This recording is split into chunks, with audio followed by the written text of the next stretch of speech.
How you doing, YouTube? Matt with Massive Beer Reviews. Back to get another review.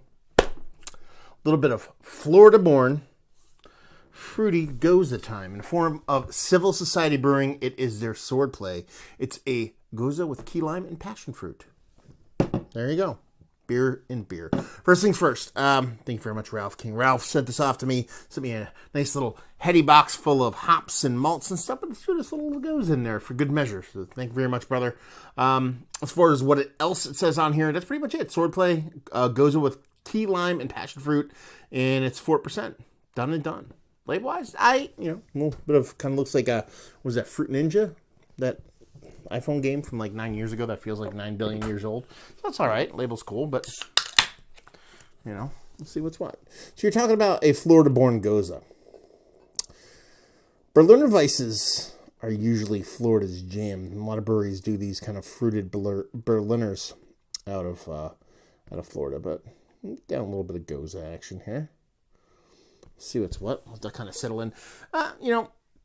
This is kind of like my favorite go-to kind of sour-shaped glass.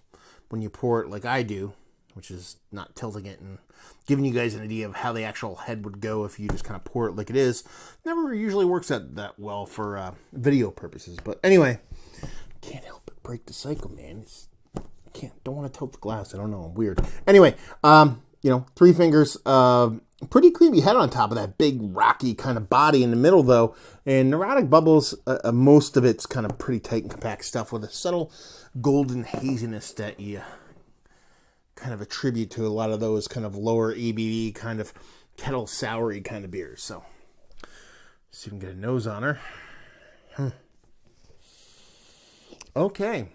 Yeah, it's bright. It's fruity. I mean, you're getting that kind of key lime and passion fruity vibes out of it. Very tropical, very citrus, very Florida.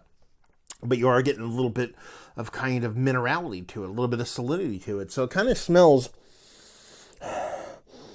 the part of a Gose. It doesn't smell like super artificial, but at the same time, it doesn't smell like super fresh fruit.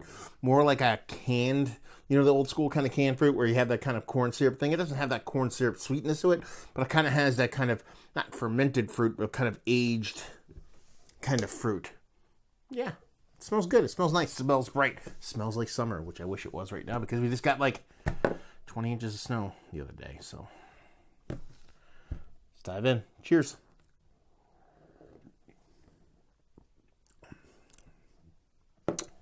What can I say? It's a Gose. It's nice. It's got a nice tartness to it. Like, enough to let you kind of be a little palate smacking kind of tart fruitiness, but not getting to the point where it's kind of acidic to the point where it's going to throw you into loops of like a crazy heartburny fit. The fruit's not as big in the taste as it is in the nose, but it's still there.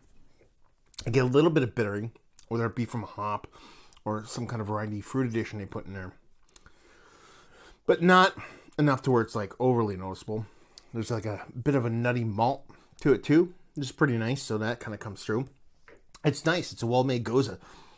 It's exactly what it's trying to be, but at the same time, it's nothing beyond that. I've had a couple that have really done it for me, and this one's quite nice. It's just, I don't know. You really have to wow me when it comes to the Gose front. It's just something to me that's more utilitarian. Something that's like a very good kind of secondary beer through a beer share, or something if I really am quenching a thirst and I pop into a bar and I see it goes on, I'll be like, okay, boom, I'll drink one of those to start off with. But not necessarily something I'm going to go to or kind of go after a lot of times while I'm drinking. It's got that nice kind of minerality to it, so you get that little bit of a kind of mineral, salty kind of vibes in there, but nothing too crazy. It's pretty damn good. Tasty, nice. Is it traditional? No. Is it more the Americanized version? What Goses are nowadays? Yeah, but at the same time, pretty tasty stuff. But then again, it's a Gose. So let's talk about it. Is it one of the better Goses I've had as of late? Probably worthy of being in the conversation, but I haven't had that many as of late. But at the same time, it's a Gose. So how much praise are we going to rain on it? Value and availability. I don't know. Maybe Ralph down there can chime in, let us know what's what, and leave you with, if you like what, will you like this? If you like Goses, how simple are we keeping this? Again, like it is. It's just one of those beers that, for me, not that I don't like them. Like I said, I really do like them, but I have to be in the mood for them. They have to be kind of a beer that's very kind of, what's the word I'm looking for? Just built for the moment that I'm in, or just kind of moody kind of beer, for the lack of a better kind of phrasing. And it's tasty, it's nice, but again, not something I'm going to drink a ton of. Let's put it that way. So there you go. Another review in the books. Down there if you want to talk about it. Type in Massive Beers into the Googs.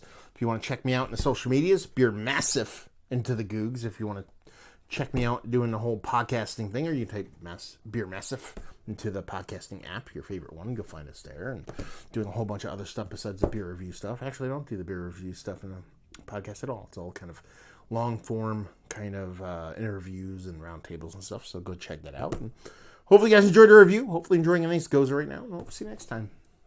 Cheers.